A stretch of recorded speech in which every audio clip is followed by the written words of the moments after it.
नमस्कार, आप देख रहे हैं बनो अपना फाइनेंस मिनिस्टर। मैं हूं आपके साथ प्रशांत पांडे। आपके निवेश यानी इन्वेस्टमेंट के एक साथी के तौर पर हमारी भूमिका है। हमारी कोशिश यही रहती है कि हम आपको बेहतर निवेश के तौर तरीकों को बताएं, वो तौर तरीके जो अब ट्रेडिशनल जो आपके निवेश और बचत के तमाम उपाय थे उनकी जगह ले चुके हैं, अपग्रेड हो चुके हैं। और इसके साथ ही चूंकि जब अपग्रेड में शब्द यूज करता हूं तो ये आपको याद रखना होगा कि जब किसी चीज में बेहतरी होती है, अपग्रेड होता है, तो वक्त के साथ साथ उसमें रिव्यू भी आवश्यकता होती है। तो इसीलिए बनो अपना फाइनेंस मिनिस्टर आपको हर रोज आता है मदद करने के लिए कि आप अपना पोर्टफोलियो कैसे बनाएं। आपके निवेश बचत को लेकर जो आपके सवाल हैं वो भी हम अपनी चर्चा में शामिल करते हैं, और बाजार के उतार चढ़ाव में आखिर किन बातों को एक तरह से गांठ बांधकर आपको रखनी है वो दिग्गज एक्सपर्ट हमारे आपको बताते हैं। और आज की खास चर्चा में हमारे साथ जाने माने सर्टिफाइड फाइनेंशियल प्लानर अनिल रेगो साहब जुड़ चुके हैं। Anil, thank you so much अपना कीमती समय देने के लिए। अच्छा लग रहा है आपसे बातचीत करते हुए। और मैं चर्चा की शुरुआत, चूंकि खासतौर पे एक ऐसा दौर है जिसमें बहुत बार जो तजुर्बा होता है नए निवेशक को वो थोड़ा कम होता है। वो बाजार के इस उतार चढ़ाव से अक्सर घबरा जाता है, या हम देखते हैं कि आजकल एक ऐसी जनरेशन है जो साल भर तो छोड़िए, वो तो हर महीने अपना पोर्टफोलियो देखती रहती है कि साहब आज कितना चढ़ा, आज कितना बंद हुआ। ये जो टेंडेंसी है, बताइए कि ये कितनी कहीं ना कहीं आपके इन्वेस्टमेंट प्लान के लिए ठीक नहीं है, और किस तरह से टेम्परामेंट को एक आमतौर पे लॉन्ग टर्म के हिसाब से लेकर जाना चाहिए।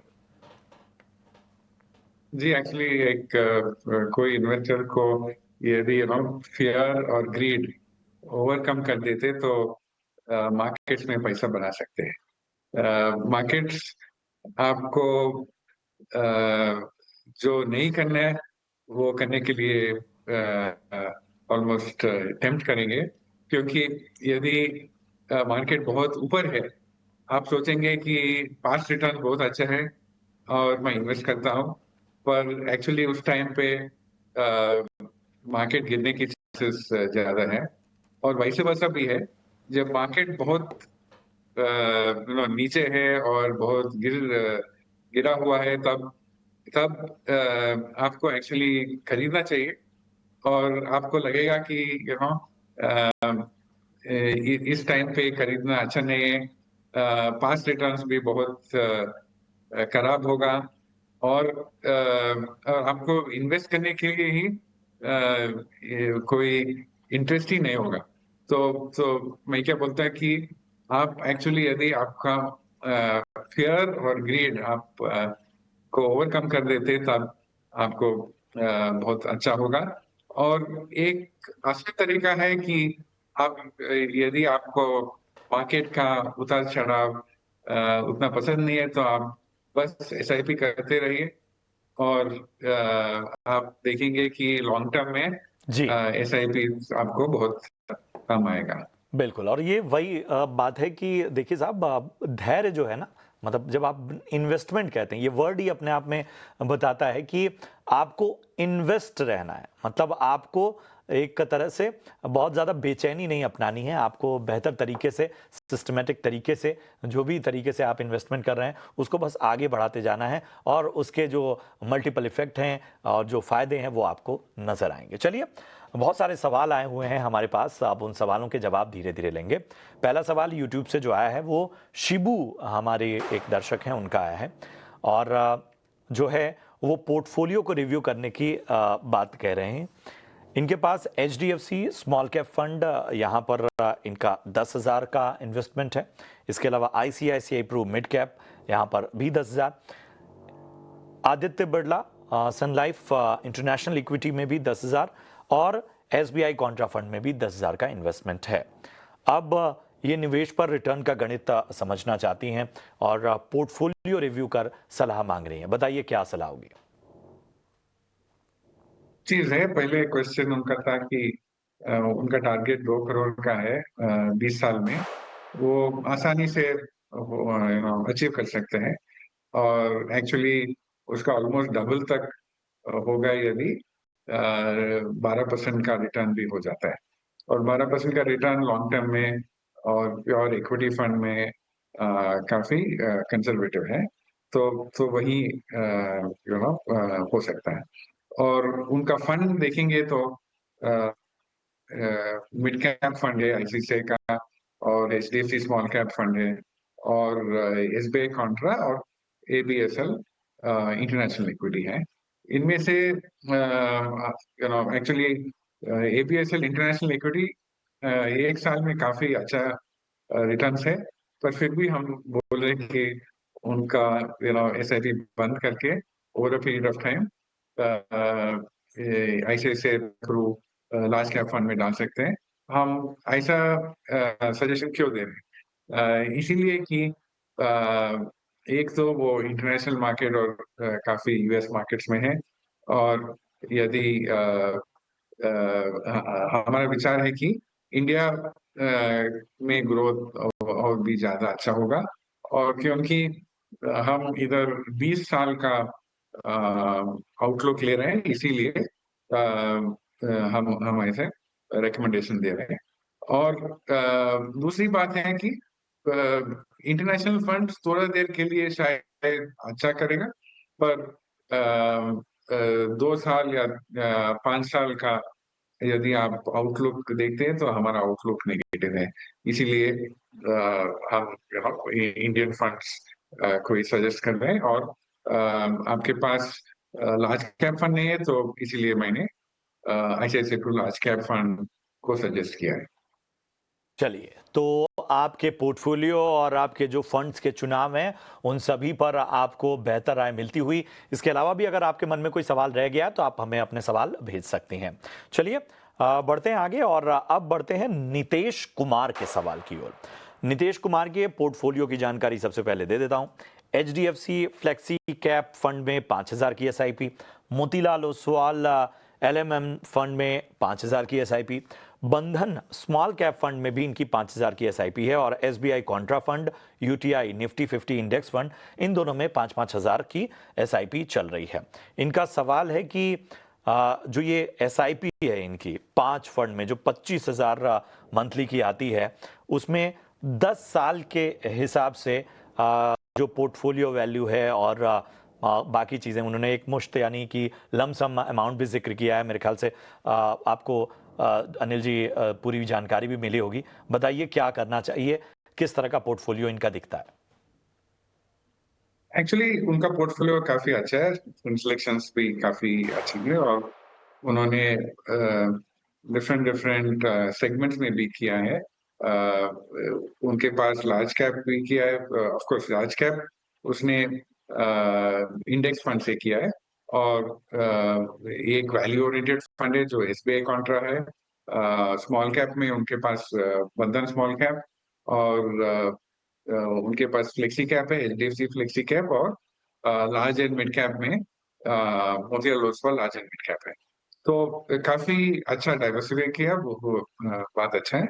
और हमारे हिसाब से यदि आप 10 साल के हिसाब से देख रहे हैं, तो हमारे हिसाब से आप शायद लार्ज कैप फंड जो मैनेज फंड है वो और भी बेहतर कर रहा है, तो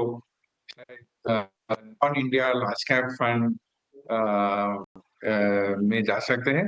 वो ऑल्टरनेटिव है, पर उतना जरूरी भी नहीं है। यदि आपको एक्टिव फंड्स में जाने और थोड़ा एक्स्ट्रा इंडेक्स से थोड़ा एक्स्ट्रा रिटर्न चाहिए, तब आप शायद ये स्विच कर सकते हैं निफ्टी 50 ऑफ यूटीआई से Nippon India large cap fund को। जो सलाह है वो भी मिलती हुई। पोर्टफोलियो आपका बैलेंस है, सभी फंड्स का प्रदर्शन अच्छा है। यूटीआई निफ्टी 50 इंडेक्स में एसआईपी आप रोक सकते हैं और शिफ्ट कर सकते हैं निपॉन इंडिया लार्ज कैप में, और जो आपका पोर्टफोलियो है उसको 1 साल बाद ज़रूर रिव्यू करें। चलिए अब अगले सवाल की ओर बढ़ते हैं। विजय गोस्वामी जी का सवाल लेते हैं। इनकी जो एसआईपी है जो इनकी चल रही है वो मैं बता देता हूं। पराग पारीख फ्लेक्सी कैप में 10,000 की SIP, Nippon India multi cap में 5,000 की और इन्वेस्को इंडिया स्मॉल कैप में 2,000 की। कुल मिला के आप देखा जाए 10, 5, 15, 2, 17,000 की इनकी एसआईपी फिलहाल चल रही है। फंड्स का नाम भी मैंने बता दिया। ये जो है वो जो इन्वेस्टमेंट इनका होराइजन रहा है अब तक वो 15 साल का रहा है। 10 से 15,000 अतिरिक्त निवेश का प्लान करना चाहते हैं। पोर्टफोलियो की वैल्यू फिलहाल जो है वो भी इसकी जानकारी भी अनिल जी आपको दी हुई है। पोर्टफोलियो को ज़रा रिव्यू करके बताएं कि आखिर क्या बेहतर है और कहाँ सुधार की आवश्यकता है। जी, एक्चुअली फंड्स के हिसाब से काफी ठीक है। पराग पारेख है और कोटक भी है, भी जा सकते हैं। और सॉरी, कोटक मल्टी कैप है और इन्वेस्को इंडिया स्मॉल कैप है। ये तीन फंड्स है। तो आप शायद तीनों फंड्स काफी अच्छे कर रहे हैं और वो कंटिन्यू कर सकते हैं। आप एक यदि आपको एडिशनल 10 to 15,000 एक्स्ट्रा करना है तो आपको मल्टी कैप में भी यदि टॉप अप कर सकते हैं तो टॉप अप कर सकते हैं। और दूसरी बात है, मिड कैप चाहिए तो मोतीलाल ओसवाल मिड कैप में आप एडिशनल इन्वेस्टमेंट कर सकते हैं। तो दूसरी फंड सब बिकॉज मिड कैप का कैटेगरी में आपका प्रेजेंस नहीं है तो बस मिड कैप में मोतीलाल ओसवाल मिड कैप आप ऐड कर सकते हैं। और कुछ फंड्स थोड़ा सा स्मॉल कैप भी है, वो थोड़ा सा हाई रिस्क हाई रिटर्न है। पर आपके पास काफी सारे फ्लेक्सी और मल्टी कैप है तो थोड़ा बैलेंस्ड रिटर्न का है। तो 15 इयर्स के लिए आप जो डाइवर्सिफिकेशन कर सकते हैं तो आप मिड कैप में यदि आप 7,500 या 10,000 कर सकते हैं और बैलेंस आपको इन्वेस्ट को इंडिया स्मॉल कैप में आप टॉप अप कर सकते हैं और रेस्ट ऑफ द फंड्स आप ऐसा ही रख सकते हैं। को मिलती हुई अनिल सर, इसी से जुड़ा सवाल मेरा था कि आमतौर पर जब सब कुछ ठीक चल रहा होता है तो पोर्टफोलियो रिव्यू की ज़रूरत कब कब महसूस करनी चाहिए, या अगर आप का फंड मैनेज हो रहा है और आप विशेषज्ञ की सलाह ले रहे हैं तो क्या आवश्यकता रहती है कि आप अपने एक्सपर्ट को भी बताएं कि देखिए मेरे पोर्टफोलियो में सब कुछ ठीक है, या किसी के बाजार के उतार चढ़ाव में ध्यान रखना चाहिए कि इस तरह का रिव्यू आवश्यक है? जी, एक्चुअली आप at least yearly once a year आप को रिव्यू करना है पोर्टफोलियो और देखना चाहिए कि जो मेरा फंड्स है ये उनका परफॉर्मेंस ठीक है कि नहीं। और यदि और भी बेहतर फंड्स है तो आप रिव्यू कर सकते हैं।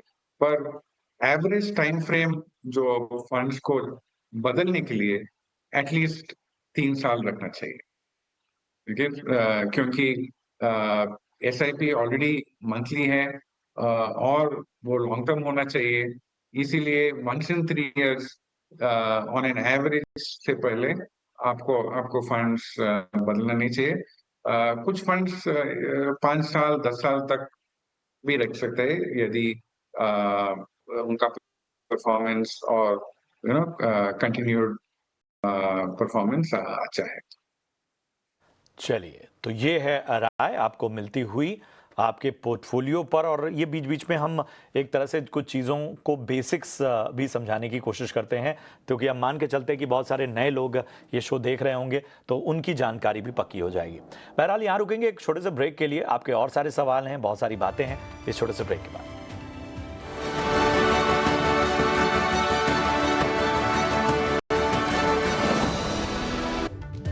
स्वागत है आपका ब्रेक के बाद, और चलिए अब अगले सवाल की ओर बढ़ते हैं। हरविंदर सिंह का सवाल लेते हैं। पोर्टफोलियो में Kotak large cap and mid cap, HDFC mid cap fund, Parag Parikh flexi cap और डीएसपी स्मॉल कैप फंड है।